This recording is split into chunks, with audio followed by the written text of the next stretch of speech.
కొన్ని చెట్లు కొంతమందికి తెలియవు. కానీ కొన్ని చెట్లు మాత్రం అందరికీ తెలుస్తాయి. ఇలాగ అందరికీ తెలుస్తూ అందరికీ అద్భుతమైనటువంటి ఆరోగ్య లాభాలని అందించేటటువంటి ఒక చెట్టు ఉంది. ఇదే తుమ్మ చెట్టు. తుమ్మ చెట్టు గురించి విన్నప్పుడు అరే దీనికి కూడా ఔషధ విలువలు ఉన్నాయా అని అనిపించవచ్చు మీకు. కానీ 1-2 కాదు, అద్భుతమైనటువంటి ఔషధ లాభాలు, ఔషధ ప్రయోజనాలు తుమ్మతోటి ఉన్నాయి. ఇంతకీ ఈ తుమ్మను ఉపయోగించి ఎలాంటి సమస్యలు తగ్గించుకోవచ్చు, ఇది ఈ వీడియోలో మనం తెలుసుకుందాం. మిత్రులారా నమస్కారం, నేను మీ డాక్టర్ చిరుమామిళ్ళ మురళీ మనోహర్. ఈ వీడియోలో మనం తెలుసుకోబోయేది చాలా ముఖ్యమైనది, తుమ్మ.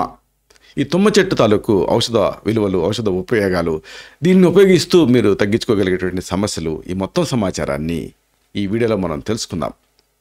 తుమ్మను బొటానికల్గా అకేషియా అరాబికా అనేటటువంటి పేరుతోటి పిలుస్తారు. ఈ పేరుని బట్టి మీకు అర్థమయ్యేది ఏంటి అంటే, అరబ్ ప్రాంతాల నుంచి ఇది మనకి వచ్చింది, అక్కడ ఎక్కువ ఫేమస్ అని. సంస్కృతంలో బబ్బులా అనేటటువంటి పేరు దీనికి ఉంది. అయితే చెప్పుకున్నట్టుగా తుమ్మ చెట్టు గురించి వర్ణించడం అంటే అది మీ గురించి మీకు చెప్పినట్టే. ఎందుకంటే తుమ్మ చెట్టు తెలియని వాళ్ళు ఉండరు. తుమ్మలో సూర్యుడిలాగా, తుమ్మ మొద్దులాగా ఇలాగా అనేక జాతీయాలు మనకి పరిచయమే. ముళ్ళతో ఉండేటటువంటి కొమ్మలు, నల్లటి బెరడు, అలాగే పసుపు రంగులో ఉండేటటువంటి పువ్వులు, తుమ్మ చెట్టు, ఇవన్నీ కూడా తుమ్మ చెట్టు తాలూకు ప్రత్యేకతలు. మెయిన్గా ఆ ఎల్లో ఫ్లవర్స్ చాలా అందంగా ఉంటాయి. అయితే ఇది ఎక్కడ ఉంటుంది ఎక్కువగా అంటే, ప్రాథమికంగా దీని గురించి చెప్పాల్సి వస్తే పాకిస్తాన్, సింధు ప్రాంతానికి సంబంధించింది. అకేషియా అరాబికా అనే పేరు అందుకే వచ్చింది. అయితే భారతదేశంలో కూడా ఈ తుమ్మ చెట్లు ఇక్కడ అక్కడని కాకుండా చాలా విరివిగా మనకి కనపడతాయి. ఇది ఆఫ్రికా అంతటా కూడా పెరుగుతుంది. అయితే తుమ్మ చెట్టులో నుంచి మనకి దొరికేటటువంటి జిగురు, ఇది మనందరికీ పరిచయమే. చిన్నప్పుడు ఈ జిగురును ఉపయోగించే మనం చిరిగినటువంటి కాగితాలను వీటన్నింటిని అతుకు పెట్టుకునేవాళ్ళం. ఇంతటి ప్రత్యేకతలు ఈ తుమ్మకి ఉన్నాయి. అయితే దీన్ని ఔషధంగా ఎలా వాడుకోవచ్చు తెలుసుకుందాం. తుమ్మ చెట్లో ముఖ్యంగా ఉపయోగపడేది ఏంటంటే ఆకులు, బెరడు, ఇంకా జిగురు. వీటిలో ఔషధ గుణాలు ఎక్కువ ఉంటాయి. అయితే ఒక మంచి ఔషధాన్ని దీన్ని తయారు చేసుకోవచ్చు. దీంతో తుమ్మ ఆకులు, జీలకర్ర, వాము, వీటిని నీళ్ళ కలిపి కషాయాన్ని తయారు చేయాలి. ఈ కషాయాన్ని తాగితే డయేరియా అంటే నీళ్ళ విరేచనాలు తగ్గుతాయి. ఒకవేళ వాటరీ స్టూల్స్ మిమ్మల్ని ఇబ్బంది పెడుతూ ఉంటే, దాన్ని ఆపాలనుకుంటే సురక్షితమైనటువంటి ఔషధం ఇది. ఒక గుప్పెడు తుమ్మ ఆకులు, అలాగే 1 టీ స్పూన్ జీలకర్ర, అలాగే 1 టీ స్పూన్ వాము, వీటన్నిటిని ఒక 3 గ్లాసులు 4 గ్లాసులు నీళ్ళకి వేసి 1 గ్లాస్ అయ్యేంత వరకు మరిగించండి. ఇలాంటి ఈ కషాయం, చిక్కటి కషాయాన్ని ఉదయం, మధ్యాహ్నం, రాత్రి పూటకి 50 ml చొప్పున తాగుతూ ఉండండి. ఏ రోజు కషాయం ఆ రోజు తయారు చేసుకోవాలి. దీంతో ఈ డయేరియా సమస్య తగ్గుతుంది. అలాగే ఈ ఆకులే కాకుండా తుమ్మ బెరడుతో కూడా ఇదే పద్ధతిలో తయారు చేసుకోవచ్చు. ఈ డయేరియాని అంటే నీళ్ళ విరేచనాలను కంట్రోల్ చేయొచ్చు. అలాగే ఇంకొకటి అసలైన విషయం ఏంటంటే, చాలామందికి దంత సంబంధ సమస్యలు ఇబ్బంది పెడుతూ ఉంటాయి.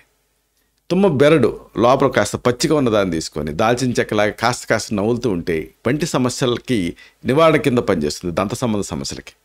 అసలు అందుకే దీంతో టూత్ పౌడర్లు కూడా తయారవుతాయి, టూత్పేస్ట్ కూడా తయారవుతాయి, బబ్బుల్ ఇలాంటి టూత్పేస్ట్లు. ప్రధానంగా దీని ఉపయోగం ఒకవేళ దంతాలు కదులుతూ ఉంటే అలాంటి కదిలే దంతాలను గట్టిపడేలా చేస్తుంది. దీంతో ఫైన్ పౌడర్ తయారు చేసుకొని తుమ్మ బెరడుతోటి దాంతో పళ్ళు తోముకోవచ్చు. దీనికి మరొక అడ్వాంటేజ్ ఏంటంటే చిగుళ్ళ వాపును కూడా ఇది తగ్గిస్తుంది. దీంతో ఒక మంచి టూత్ పౌడర్ మీరు తయారు చేసుకోవచ్చు. కొద్దిగా బొగ్గు పొడి, అలాగే తుమ్మ బెరడు పొడి, అలాగే పటిక, ఆలం అంటారు, పటిక బెల్లం కాదు పటిక, అలాగే కొద్దిగా సైంధవలవణం, వీటన్నింటినీ కలపండి. బొగ్గు పొడి, తుమ్మ బెరడు పొడి, పటిక పొడి, సైంధవలవణం పొడి అన్నింటినీ కలిపి దీన్ని నిల్వ చేసుకొని పౌడర్ని రోజు దీంతో పళ్ళు తోముకుంటూ ఉంటే ఈ దంత సంబంధ సమస్యలు మిమ్మల్ని ఇబ్బంది పెట్టవు. ఇక ఈ తుమ్మ బెరడుని నీళ్ళకి వేసి మరిగించి కషాయం తయారు చేసి దానికి కాస్త సైంధవలవణం కలిపి పుక్కిట పడితే టాన్సిల్స్ వాపులో అమోఘమైన ఫలితం కనిపిస్తుంది. మీకు కానీ మీ పిల్లలకు కానీ తరచుగా టాన్సిల్స్ వాచిపై ఇబ్బంది పెడుతూ ఉంటే ఇదొక అద్భుతమైనటువంటి మెడిసిన్. సింపుల్గా నీళ్ళని సిద్ధం చేసుకొని స్టవ్ మీద నీళ్లు పెట్టి మరిగించండి. ఇప్పుడు దీనికి తుమ్మ బెరడుని వేయండి, అలాగే సైంధవలవణం కూడా కలపండి. తుమ్మ బెరడు 10 గ్రాములు, సైంధవలవణం 5 గ్రాములు, 4 గ్లాసులు నీళ్ళకి వేసి 1 గ్లాస్ అయ్యేంత వరకు మరిగించండి.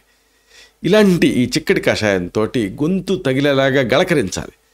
దీంతో టాన్సిల్స్ వాపు తగ్గుతుంది, గొంతు నొప్పి కూడా తగ్గుతుంది. అలాగే మహిళలను ఇబ్బంది పెట్టేటటువంటి ఆ జననేంద్రియపు స్రావాలు, దురద ఇలాంటి వాటిలో కూడా ఈ కషాయంతో వజైనల్ డూష్ తయారు చేసుకొని వాడుకోవచ్చు. దీంతో ఆ లుకేరియా తగ్గుతుంది. ఎక్స్టర్నల్గా దీన్ని వాడాల్సి ఉంటుంది. ఇంకొకటి, మగపిల్లలను ఇబ్బంది పెట్టేటువంటి స్వప్నస్ఖలనాలు. ఇలాంటి స్వప్నస్ఖలనాలు ఇబ్బంది పెడుతూ ఉంటే లేత తుమ్మకాయలు వీటిని నేరుగా తినేయచ్చు. తింటే ఈ స్వప్నస్ఖలనాలు ఆగుతాయి. అలాగే శీఘ్రస్ఖలనం కూడా దీంతో తగ్గుతుంది. అంటే ప్రీమెచ్యూర్ ఎజాకులేషన్, ఇంకా నాక్టర్నల్ ఎమిషన్స్ ఇలాంటి వాటన్నిటిలోనూ ఈ తుమ్మకాయలు బాగా పనిచేస్తాయి. లేత తుమ్మకాయలు 1 లేదా 2 రోజుకి 1 చొప్పున తింటూ ఉండొచ్చు. ఇలాగా ఏమాత్రం ప్రత్యేకత లేనట్టు కనిపించేటువంటి ఈ తుమ్మలో అనేక ఔషధ ఉపయోగాలు. దీన్ని వాడుకొని ప్రయోజనం పొందొచ్చు. ఇలాంటి మరిన్ని ఇన్ఫర్మేటివ్ వీడియోస్ కోసం ఈ ఛానల్ని సబ్స్క్రైబ్ చేసుకోండి. అలాగే ఈ వీడియోలు అప్లోడ్ అవడంతోనే ఆ విషయం మీకు తెలియాలనుకుంటే బెల్ బటన్ క్లిక్ చేయండి. అప్పుడు మీకు ఒక నోటిఫికేషన్ వస్తుంది. ఆ నోటిఫికేషన్ మీరు క్లిక్ చేస్తే ఆ వీడియోని మిస్ కాకుండా చూడగలుగుతారు.